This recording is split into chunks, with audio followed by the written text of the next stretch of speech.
Pellegrini, ¿cómo anda usted? Buen día. Hola Antonio, buen día, ¿cómo está usted? Bien, muy bien. Bueno, a mí me hizo ruido esto porque es una frase muy contundente. Desde el gobierno nacional, federales para recaudar impuestos y unitarios para distribuirlos. Mire Antonio, no pasa solamente con un tema, pasan todos los temas. La provincia de Santa Fe tiene unos niveles de aporte al crecimiento económico del país extraordinarios. A nivel de la cadena agroindustrial o agroalimentaria, nosotros somos preponderantes y lideramos junto con Córdoba la cadena de la leche, la cadena de la carne. Junto con Buenos Aires, Córdoba y Santa Fe producen el 90% de la soja, de maíz, del trigo. Somos líderes en biotecnología. Tenemos un complejo metalmecánico que hace punta, un complejo autopartista, siderurgia, planta automotriz. O sea, el aporte económico que tiene Santa Fe de su actividad es fenomenal. Y esto, por consiguiente, tiene un aporte tributario fenomenal. Bueno, Totalmente. no se corresponde con lo que vuelve. Eh, Según los datos que son de público conocimiento, la provincia de Santa Fe aporta aproximadamente entre un 13,5% de los tributos nacionales y vuelve un tercio de todo eso. Claro. Con lo cual, digo, es imposible construir un país de esta manera cuando se trata a las provincias como si fueran colonias. En vez de estar integrados a una nación, parece que estamos anexados, ¿no? Y Totalmente. solamente nos miran para sacarnos plata. Entonces, en este caso, último que usted me hacía mención, tiene que ver con el aumento que tuvo los combustibles en estos últimos días, que se refiere específicamente al aumento de un tributo, que es un impuesto que se ha implementado en su momento, que tiene que ver con la contaminación del dióxido de carbono. Es un impuesto a los combustibles puesto en función de la contaminación que genera la industria fósil. Eso, una parte se participa, y otra parte va a un fondo de compensación al transporte público. Y la gran mayoría va al Tesoro Nacional, Claro. ¿sí? Sí, totalmente. Al Estado Nacional. Bueno, en el tema del transporte público ya es obsceno, porque en los primeros meses del año, el 98%, escuche bien, el 98% de los subsidios va para el AMBA y Capital Federal. Y se Por eso eliminaron, el precio del boleto está a 270 y en Rosario Santa Fe está a 900 y en Rafaela 1200. y se eliminaron los subsidios al interior. Absolutamente, por eso le digo, 98 queda para Capital y AMBA y el 2 para el resto de las provincias argentinas. No para Santa Fe, para el resto de las 22 provincias argentinas. Totalmente. Entonces, digo, esto es inviable que se pueda construir un país de esta manera. Pero no pasa en el transporte. Entonces, si usted ve la luz, el gas, el agua, como el transporte, todo es más barato en Capital, en Buenos Aires. Digo, parece que resulta más caro producir y trabajar y vivir en el interior que en Buenos Aires. Claro. Ahora, ante este cuadro de situación, Roberto, ¿usted está convencido de que desde el gobierno, desde el Ejecutivo Nacional, miran para otro lado y a las provincias no las escuchan y fundamentalmente a aquellas provincias, caso Entre Ríos, caso Santa Fe, caso Córdoba, que están encolumnadas dentro de la región centro? Mire, la verdad es que esta situación no viene de ahora, para ser realista. Esto se ha agudizado ahora, pero no viene de ahora, viene desde hace tiempo, y bastante tiempo, que se construye un país cada vez con una mirada más porteñocéntrica, con una mirada mucho más unitaria. Capitalina. Con lo cual, digo, yo digo, no creo que sean malas personas, no conocen otra cosa, este es el tema. O sea, Caputo, que es el ministro de Economía, hace 30 años que se mueve en el mundo financiero, que se mueve en las mesas de enero que están en Plaza de Mayo.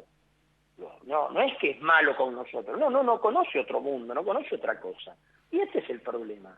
La salida de desarrollo que necesita la Argentina no está en la Plaza de Mayo, está en el interior productivo del país. Este es Claro, el punto en cuestión. claro. Digamos, si nosotros queremos construir una mirada que tenga que ver con el desarrollo nacional, ¿a dónde va a mirar usted? ¿Sí, en Plaza de Mayo, que no se produce nada? O sea, yo no veo soja, no veo leche, no veo carne, no veo una sembradora, no veo nada en Plaza de Mayo. Digo, el país se construye desde otro lado. Ahí es donde hay que mirar. Sin duda. Y veo que hoy la mirada es estrictamente fiscalista, ¿sí? Ahora, eso no nos lleva a ningún lado para promover que mejore la actividad económica, mejore los ingresos de la gente, mejore el consumo. Claro. Me parece que estamos en una situación que empeora, ¿no? Porque el dato que le... Que se ha agravado, que se ha agravado. Se agrava. Sí. Ahora, Roberto, cuando ustedes tienen sesión o cuando de alguna manera se reúnen en comisiones y arman las distintas sesiones de la Cámara de Diputados, ¿qué dicen sus pares, digo? ¿Entienden esta situación fundamentalmente aquellos que son representantes o legisladores del interior? Sí, claro, mucha gente lo entiende de distintos espacios políticos y obviamente, ¿qué hacemos en el Congreso? Actuamos en consecuencia, presento proyectos, yo he presentado proyectos, le digo, hace 3 años atrás fue el primer proyecto de cambiar la ecuación de la compensación al transporte público, ¿sí? Esto, por eso digo, se agravó. Hace 3 años atrás era 80% para Buenos Aires y el 20% para el interior, Sí. o 78%, digo, ¿no? Ahora es 98%. Entonces, claro, esto lo vemos todos y presentamos proyectos. Lo que pasa es que también hay una falta de madurez, una falta de coraje y una falta de capacidad para ponernos de acuerdo en los temas que nos unen para poder avanzar en conjunto. Y creo que hay que saltar un montón de cosas. Bueno, por eso Milei es presidente, por el fracaso del sistema de ningún partido, nos ganó a todos. Entonces, creo que nosotros tenemos que mirar esto, aprender a hacer una autocrítica muy fuerte y entender que hay que ser capaz de saltar un montón de diferencias para ponernos de acuerdo en cosas esenciales que tienen que ver con el desarrollo del país. Claro. Esto me parece que yo acabo de firmar un proyecto la semana pasada que he presentado conjuntamente con legisladores de distintos partidos políticos que tiene que ver con un plan de incentivo para el desarrollo agroindustrial argentino. Lo firma Benedetti, que es el presidente de la Unión Cívica Radical de Entre Ríos, lo firma Pichetto, lo firma De Loredo, lo firma un montón de lo firmo yo. Lo hicimos en coautoría. Sí. Claro, creo que tenemos que ponernos de acuerdo en cuestiones mínimas para poder saltar la grieta y no dejarnos amedrentar. Tenemos un presidente que por ahí es bastante violento y bastante mal educado y mucha gente se asusta. Sí, sí, o que amenaza en todo caso. Sí. Roberto, ¿y usted es optimista de que le van a responder este informe que pidió acerca del estado de situación del impuesto sobre los combustibles? Yo soy optimista que tenemos que seguir alzando la voz y estar más juntos que nunca en la defensa de nuestro interior productivo, en mi caso de la defensa de Santa Fe. Yo represento a Santa Fe, lo hago con mucho orgullo porque la provincia de Santa Fe es un orgullo nacional. Sí, lo han votado para eso, Roberto, para defender a Santa Fe. Me han votado además para eso. Ahora, defender Santa Fe no es que significa defender porque somos los primeros en la producción de maquinaria agrícola o porque somos extraordinarios en la genética que hemos desarrollado para la producción de leche. Lo hago por eso, pero además porque defiendo un modelo de desarrollo, que es lo que necesita el país. Seguro. Y acá está el modelo de desarrollo que necesita el país. Es cierto. Entonces, yo soy optimista en que tratemos de lograr cada vez mayores acuerdos de los que venimos del interior productivo. Exacto. Y yo esto lo veo en muchos gobernadores de distintas provincias que son de distintos partidos políticos, donde esto pesa cada vez más, ¿no? A ver, yo le voy a poner otro ejemplo con números. La última ley de coparticipación que se votó en la Argentina fue en 1988. 1988. En ese momento, sí, la impulsó Alfonsín en un acuerdo con la mayoría de todos los legisladores y gobernadores. En ese momento el PJ tenía la mayor cantidad de gobiernos provinciales. Bueno, esa ley de 1988 establecía que el Estado Nacional se quedaba con el 42,34% de lo recaudado y el 56,66% se repartía entre todas las provincias de manera de forma automática, y el 1 se reservaba para lo que se conoce como los fondos de aportes del Tesoro Nacional, Sí. un fondo discrecional del Estado Nacional.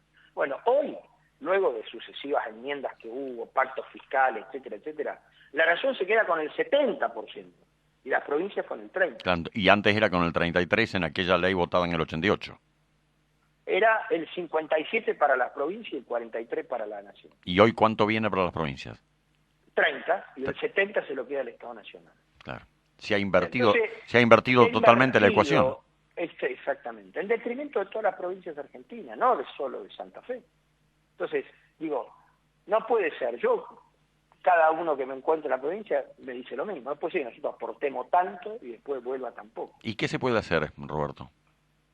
Bueno, una de las cosas que yo creo que habría que discutir seriamente es la recaudación tributaria. Claro. ¿Por qué no recauda la provincia y después le coparticipa al Estado Nacional lo que necesita para su funcionamiento? Claro, que sea al revés, digamos, que en lugar de que el Exactamente. gobierno nos tenga que dar a nosotros, que nosotros recaudemos y que después le destinemos lo que le corresponde al gobierno nacional. Exactamente. Hoy el esquema impositivo argentino habrá que reformularlo porque es una maraña, un laberinto insoportable. Es insoportable la presión fiscal que hay.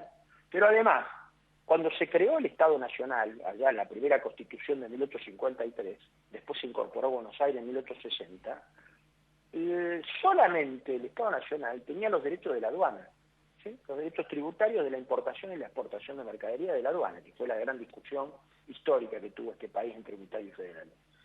Ahora, a partir de la década del 30, 20, fin del 20, después de la crisis, el Estado Nacional se empezó a apropiar de potestades que tenían las provincias.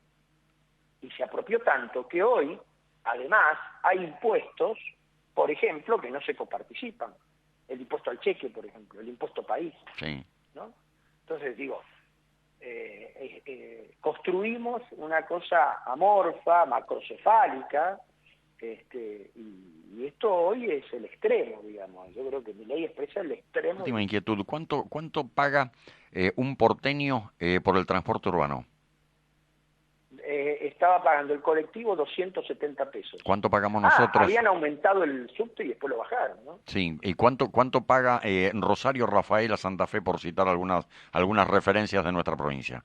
Rosario, a partir de hoy, creo que paga 9.40. Santa Fe creo que lo mismo o 900. Y Rafaela lo llevaron a 1.200. Hay diferencia, ¿eh? ¿Qué le parece? Pero aparte hay otra cosa. Vamos a suponer un trabajador, ¿sí? Cualquiera, un trabajador bancario, un trabajador de la alimentación, un trabajador metalúrgico.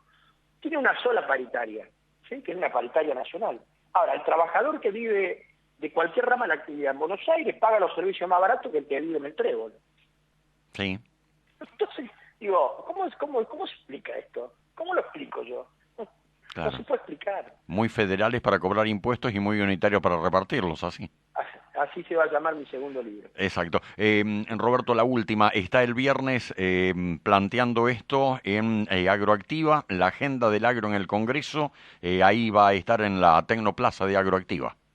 Sí, me parece un espacio interesante que está trabajando una fundación ligada a los temas agropecuarios de la Fundación Barbechando y armó dentro de Agroactiva, obviamente, vamos a recorrer la muestra y vamos a ver todo el potencial del sector, un espacio de diálogo político, que esto es lo que estamos hablando entre nosotros ahora, entre tres legisladores de distintos espacios. Está el doctor Mayoraz de Libertad Avanza,